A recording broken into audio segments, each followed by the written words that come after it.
Você já se perguntou o que acontece quando subestimam a pessoa errada, e bem ali, diante de uma plateia inteira? Um evento regional de lutas, um ginásio lotado no interior nordestino, e uma brincadeira que virou o maior silêncio já ouvido por ali. Um faixa preta, dono do microfone do ego, desafiou uma mulher comum da plateia a subir ao tatame. Era para entreter. Só que ninguém esperava que o show começasse ali mesmo, e terminasse antes que alguém pudesse piscar. E antes de começarmos, eu peço que você se inscreva agora no canal, ative o sininho e curta esse vídeo. Nosso canal tem uma missão, em bater 1000 inscritos e 5000 horas assistidas até o final da semana. Se você estiver fazendo outra coisa, deixe o vídeo rodando até o fim. E quando a história acabar, não esquece, temos uma música especial no card final e nos comentários, e ouça e compartilhe. Se essa história te tocar, isso será nossa força para continuar. Combinado? O clima era de festa. Crianças correndo, música ambiente tocando no ginásio, o cheiro de salgadinho e suor de tatame no ar. Quando o apresentador do evento pegou o microfone, chamou o campeão da casa, faixa preta em jiu-jitsu, conhecido pela fanfarronice, e disse que ele ia dar um show com um voluntário da plateia. Apontou para uma mulher sentada na última fileira. Roupas simples, sandália, cabelo preso num coque improvisado. Alguns riram. Outros se entreolharam. Mas ela levantou, sem dizer nada. Caminhou lentamente até o centro. O faixa preta sorriu com escárnio. E todo mundo pensou a mesma coisa, e isso vai ser engraçado. Mas ninguém estava preparado. A mulher apenas respirou fundo, tirou os chinelos, fez um aceno educado e assumiu posição. O faixa preta deu 2 passos em volta, teatral, fazendo o público rir. Ele avançou com descuido, e foi aí.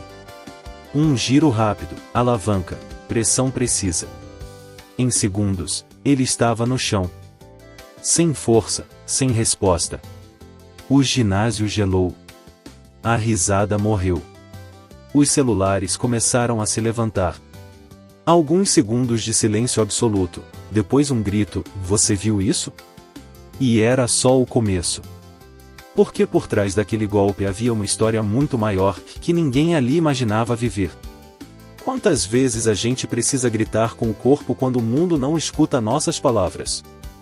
Naquele momento, ela não gritou. Não comemorou. Nem sorriu. Apenas se levantou e estendeu a mão para o homem no chão. Ele hesitou. O ginásio continuava em silêncio, como se o tempo tivesse congelado entre o tatame e os olhos arregalados do público. Ela caminhou de volta calmamente, como se nada tivesse acontecido. Mas naquele instante, tudo tinha mudado. Alguém registrou um vídeo de 12 segundos. Era tudo que bastava para disparar o que ninguém esperava, e uma avalanche digital de julgamento, surpresa e revolução. O vídeo se espalhou em grupos de WhatsApp antes que o evento terminasse. Mulher derruba faixa preta em evento. Quem é essa? Humilhação ao vivo. No mesmo dia, o clipe chegou aos stories dos influenciadores locais, gerando comentários entre o riso e a indignação. Uns diziam que foi combinado. Outros chamavam de golpe de sorte. Muitos queriam saber quem era aquela mulher. E por que ninguém nunca ouviu falar dela? Na padaria, no ponto de ônibus, nas filas da feira, ela virou o assunto. Mas enquanto todos falavam dela, ela apenas voltou para casa e lavou os pratos da janta como em qualquer outro dia. Só que ali começava o ponto de virada. Porque por trás daquele gesto contido havia décadas de dor escondida e treino invisível. O que ninguém via era a construção de uma mulher forjada na resistência, na coragem de recomeçar todos os dias, e mesmo sem aplauso. Aquela não era uma vitória de competição. Era um grito de quem já apanhou da vida, mas nunca desistiu de ficar em pé. E quando a internet quis respostas, ela teve que decidir se calaria mais uma vez ou contaria o que nunca foi dito. Por que ela aceitou aquele desafio? E o que havia de verdade naquela mulher simples que derrubou um campeão com um só golpe? Você já viu alguém vencer, mas carregar nos olhos o peso de quem luta há muito mais tempo? O nome dela era Rosileide. Mas no vilarejo onde nasceu, todos a chamavam de Rosa. Filha de Dona Antônia, viúva e lavadeira, Rosa cresceu num sítio pequeno, entre galinhas, barro e a fumaça da lenha no fogão. Desde menina, passava as tardes ajudando a mãe ou ouvindo histórias do avô, que havia sido boxeador amador nas décadas de 60 e 70. Ele dizia: golpe bom é aquele que a alma entende antes do corpo. Foi ele quem ensinou Rosa seus primeiros movimentos, escondido, nas tardes em que os homens da casa diziam que isso não era coisa para mulher. Rosa aprendeu a cair antes de aprender a andar direito. Caiu na infância, caiu nas escolhas, caiu no casamento. Aos 22, vivia com um homem ciumento e duro, que dizia que ela não servia para nada além de cuidar da casa. Foram 4 anos de medo e silêncio, até o dia em que ele ergueu a mão, e ela, por instinto, respondeu com o que o avô ensinou. Ele caiu. Ela fugiu.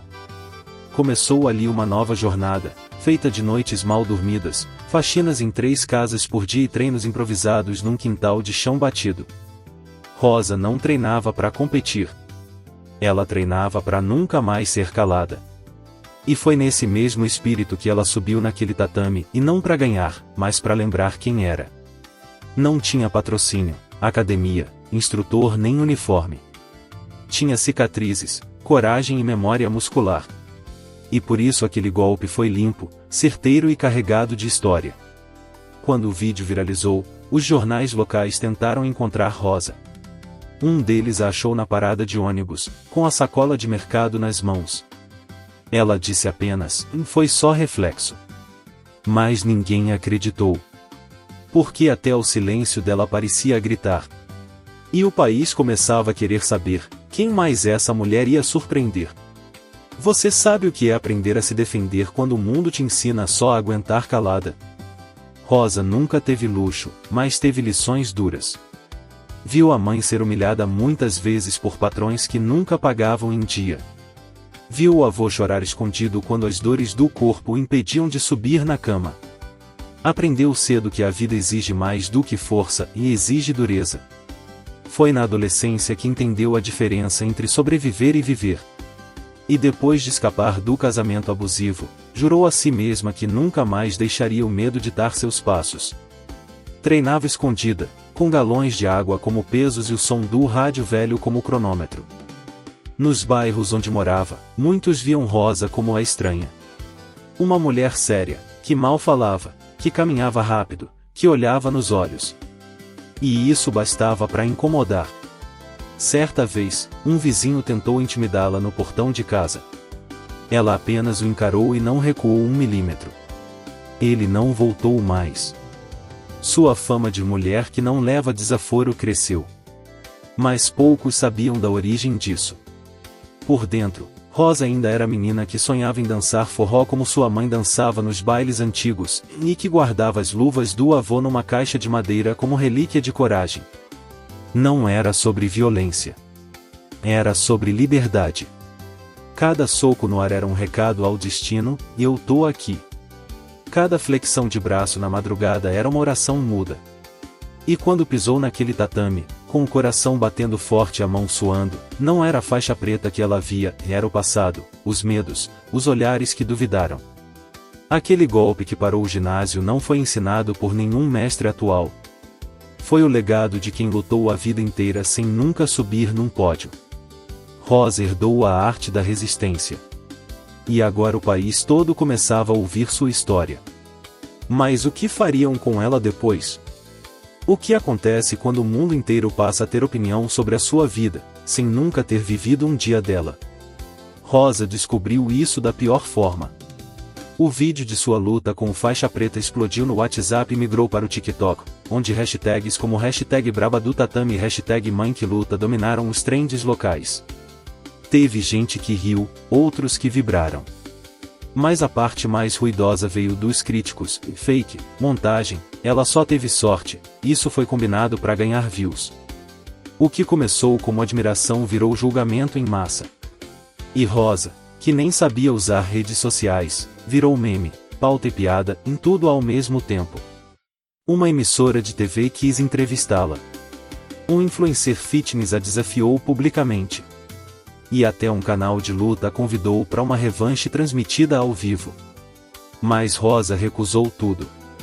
Disse que não queria fama. Que só queria continuar sua vida. Mas era tarde, o mundo já tinha decidido que ela era um fenômeno, e como todo fenômeno, precisava ser destrinchado, rotulado, explorado. Um colunista escreveu: "A mulher comum que humilhou a arte marcial." Outro respondeu: "Ou será a arte marcial que mostrou que não tem dono?" O debate se espalhou. Mas ninguém parava para perguntar: o que essa mulher quer? A ironia era que, enquanto todos disputavam a narrativa, Rosa seguia no mesmo ritmo, cuidando da casa, lavando roupa, treinando escondida, indo à feira. Só que agora, onde ia, ouvia cochichos e celulares apontados. Ela havia se tornado símbolo. E isso era um peso que não pediu. Quando uma vizinha a parou na rua e disse: "Eu vi você no Instagram do prefeito", ela sorriu tímido.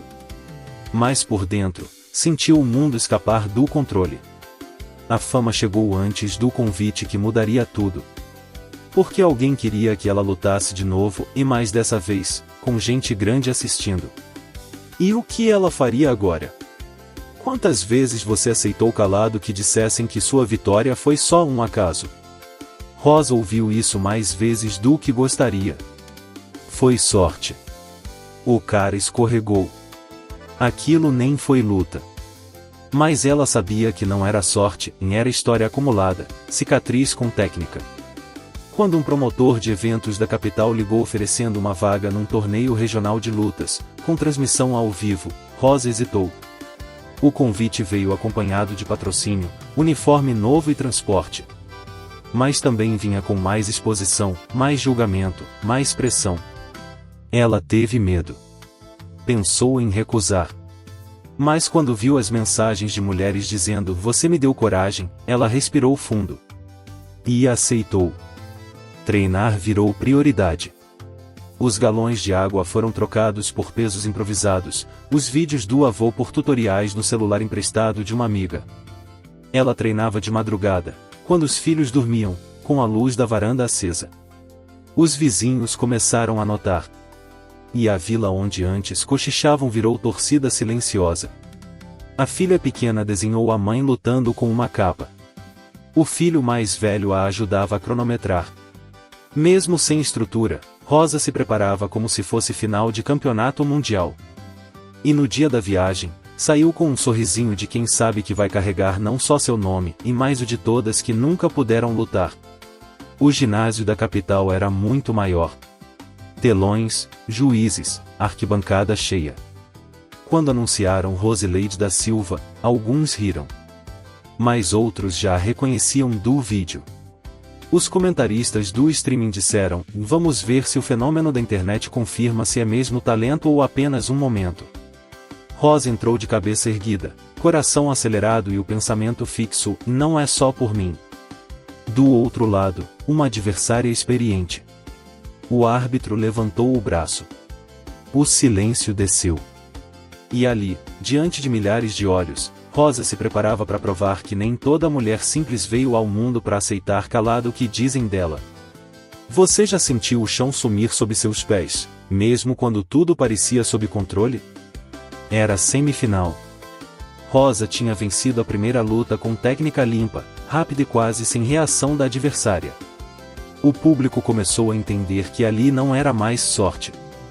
Mas então veio a notícia que caiu como um baque, e a próxima luta seria contra Daiane Vasquez, ex-campeã estadual, 12 anos mais jovem, patrocinada, com equipe técnica e histórico de vitórias por nocaute. Era a queridinha do evento. A plateia vibrou só com o anúncio. Os comentaristas sorriram como se dissessem: "E agora sim, acabou a brincadeira." Rosa ouviu tudo. Engoliu seco. E, pela primeira vez, sentiu o medo do palco grande. Daiane entrou como uma estrela. Shorts estampado, cabelo trançado, sorriso de quem já sabia o final da história. Rosa, por outro lado, entrou do mesmo jeito de sempre, calada, focada, com o olhar de quem carrega histórias demais nos ombros. O árbitro deu as instruções. Daiane provocou, vai ser rápido, tia. Mas Rosa não respondeu. O juiz sinalizou. E a tensão virou matéria no ar. Os primeiros segundos foram de estudo. Daiane girava em volta, buscando brechas. Rosa mantinha a base firme, os olhos fixos, a respiração cadenciada. Era como se estivesse dançando, e mais a música era invisível. Um passo errado poderia ser o fim. Mas o que aconteceria se ela invertesse o ritmo? Daiane tentou o primeiro ataque. Rosa esquivou com leveza. A segunda tentativa veio mais agressiva. Rosa se defendeu e, num movimento que misturava jiu-jitsu com um toque quase coreografado, encaixou uma queda. A plateia se levantou. Daiane caiu. Não foi finalização, mas foi o suficiente para virar a energia do ambiente. O ginásio, antes todo da estrela, agora estava dividido. Alguns gritavam Rosa. Rosa. Outros assistiam em silêncio absoluto. A luta não tinha acabado, mas a narrativa já mudava. Porque naquele momento, Rosa deixava de ser fenômeno viral para se tornar algo muito mais perigoso e uma realidade que ninguém esperava enfrentar. Você já presenciou o momento exato em que o mundo muda de ideia sobre alguém? A luta seguiu em ritmo tenso. Daiane, agora visivelmente incomodada, tentava impor sua experiência com força bruta. Rosa, porém, dançava o tempo todo em torno da estratégia. Cada esquiva dela parecia coreografada com as batidas invisíveis de uma zabumba ancestral. O técnico de Daiane gritava ordens, os narradores aumentavam o tom. Mas Rosa escutava apenas seu próprio ritmo e o compasso de uma vida inteira de resistência. Quando Daiane avançou em um último ataque desesperado, Rosa a envolveu, girou e finalizou com uma chave de braço precisa, digna de manual. Tepe, tepe, tepe. Fim. O silêncio voltou. Mas dessa vez, era um silêncio diferente. Não era choque. Era respeito. A arquibancada explodiu em aplausos. Os comentaristas ficaram em silêncio por 3 segundos antes de um deles soltar, não tem mais volta. O nome dela é Rosileide. Do outro lado, os técnicos adversários se entreolhavam sem palavras. Até Daiane, caída, olhou para Rosa e disse com um sorriso incrédulo, você é braba, tia.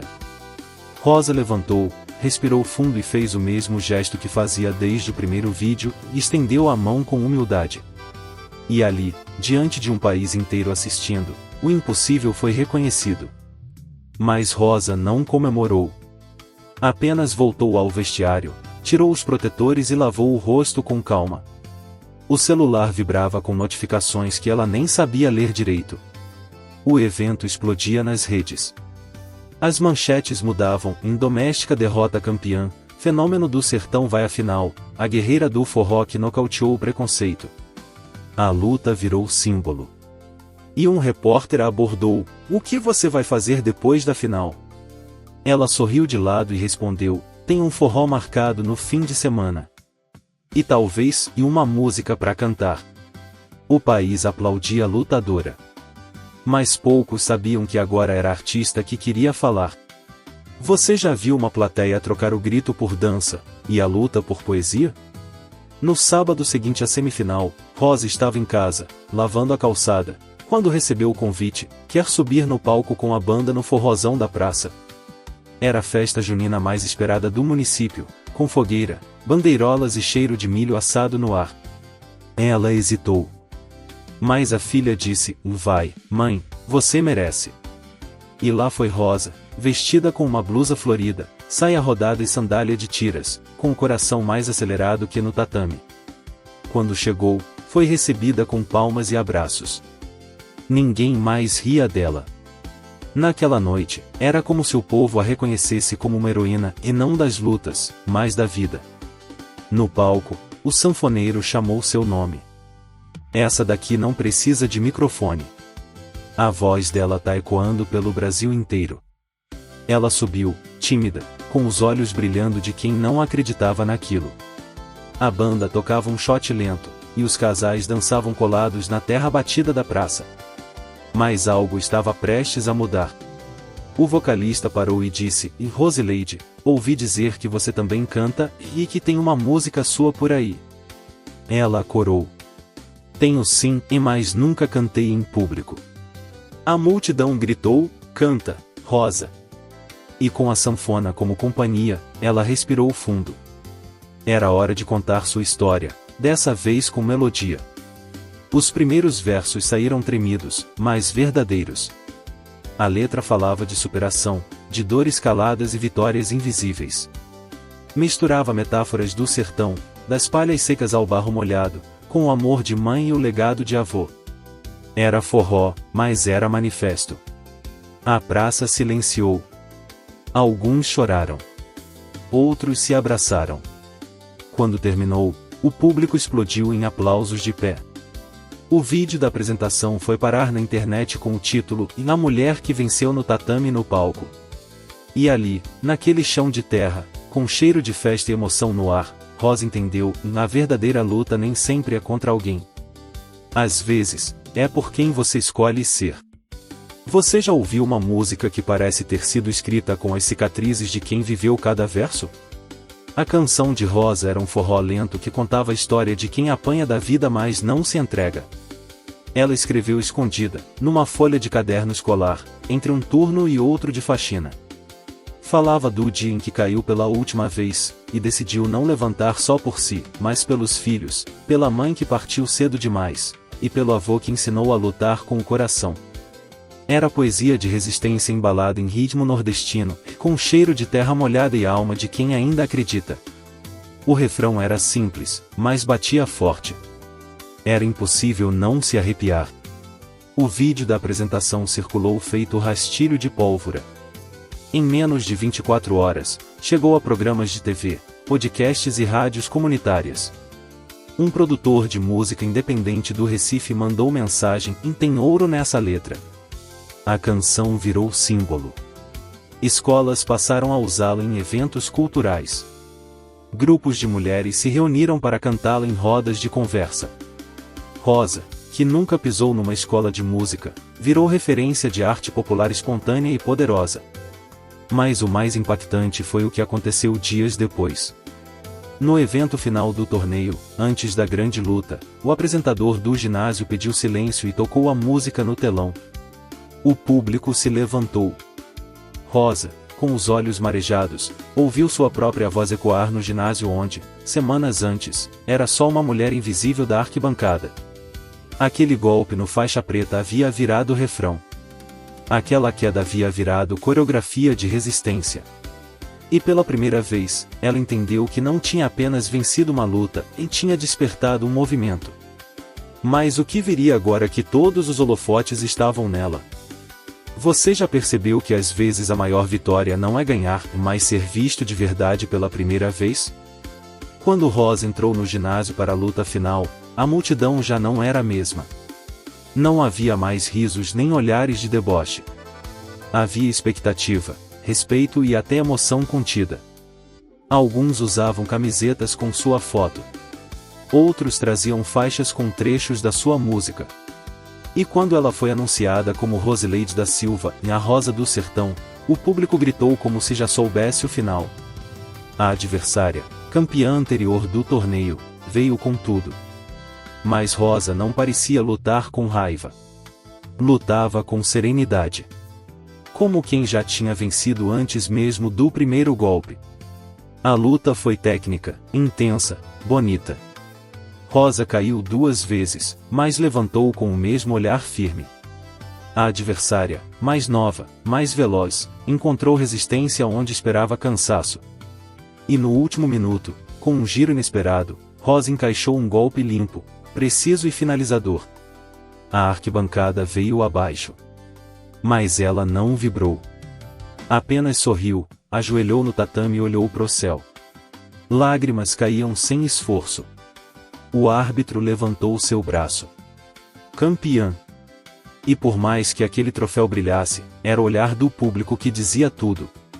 Entre aplausos e lágrimas, Rosa entendeu, não era mais invisível. Agora, era símbolo. Era voz. Era caminho. Após a cerimônia, Rosa subiu novamente ao palco do forró da cidade.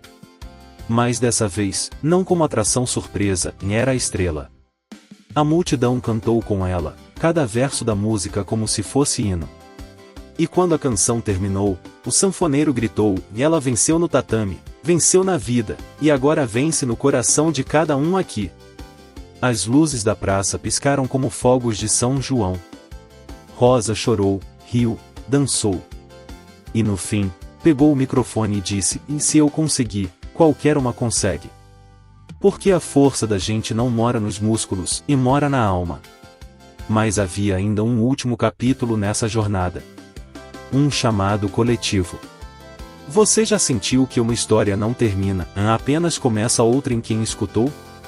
Após a vitória, Rosa voltou para casa carregando não só um troféu, mas o peso de ser esperança para muitas que nunca pisaram num tatame ou num palco. Nos dias seguintes, a música chegou a 3.000 reproduções. Escolas públicas passaram a usá-la em apresentações.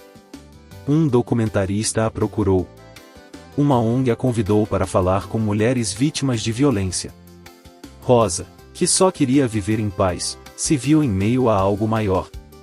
Mas ela sorriu. Porque entendeu que cada voz que se levantava era um eco do que ela não conseguiu dizer por tantos anos. E agora, essa história chegou até você. E temos uma missão. Um movimento coletivo. Estamos tentando bater uma meta importante para continuar fazendo histórias como essa chegarem cada vez mais longe. Se você se emocionou com a trajetória da Rosa, a mulher que calou o ginásio e encantou o palco, eu te convido agora a se tornar parte disso. Precisamos alcançar 1.000 inscritos e 5.000 horas assistidas ainda esta semana. Se estiver fazendo qualquer outra coisa, deixa esse vídeo rodando até o fim. Compartilha com quem você acha que precisa ouvir essa história. Ajude esse movimento a continuar. E antes de você sair, estamos com a meta de bater 1.000 plays nesta semana na música que aparece no card final e também nos comentários. Se essa história te tocou de alguma forma, por favor, nos ajude ouvindo e compartilhando essa canção. Seu apoio é o que nos dá força para continuar contando histórias que fazem sentido. Juntos, podemos transformar dor em arte, luta em dança, e cada silêncio imposto em voz viva. Vamos juntos chegar lá. Porque essa missão, agora, também é sua.